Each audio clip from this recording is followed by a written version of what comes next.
Baxın nə deyir bir nəfər olmuş hadisə. Bir gün deyir, yaşadığı ölkədə deyir, paytaxtdaydım deyir. Birdən çox təcil bir zəng gəldi. O vaxta qədər heç nə bilmirdim. Amma sonradan anladım. Yəni dedilər ki, evladım böyük bir qəza keçirib. İndi isə yəni uzaq bir, uzqar bir yerdədir. Komadadır. Tez gəl çat. Yəni ehtimal ki, heç komadan çıxmasın, ayılmasın.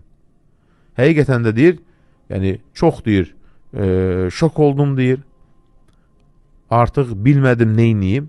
Dərhal deyir, taksiyə mindim. Yola çıxdım. Gecə çatdım, uzaq bir məsafə. Hotelə yerləşdim.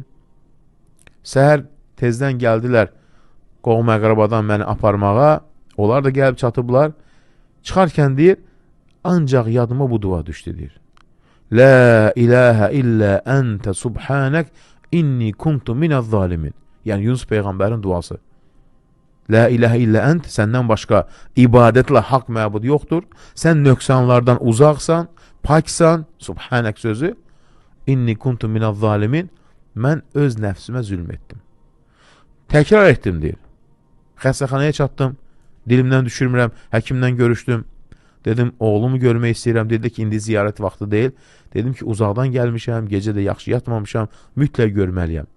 Məni müşayiət elədi. Bu hadisə baş verib Ərəb ölkələrində. Reanimasiya şöbəsinə apardı deyir. İçəri girdi. Mən dilimdən düşürmürəm deyir.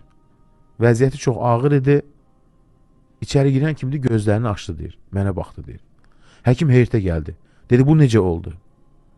Sonra dedi ki, əlimizdə olan tibbi raportlara görə vəziyyəti çox ağır idi. Hətta biz sizdən xahiş etmək istəyirdik ki, bəlkə bəzi orqanlarını bağışlayasınız. Dedim, Allahın izni ilə. And olsun, həmin gün axşam deyir. Danışmağa başladı. Ertəsi gün xəstəxanadan çıxardıb deyir, evə apardıq deyir.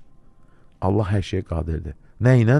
La ilahə illə əntə subhanək inni kuntu minəz zalimin. Çünki o an insan neynir? Öz acizliyini etiraf eləyir. Deyir ki, ey Rəbbim, səndən başqa ibadətlə haqq məbud yoxdur. Sən paksan, nöqsanadan uzaqsan. Mən öz nəfsimə zülm etdim. Acizliyi etiraf.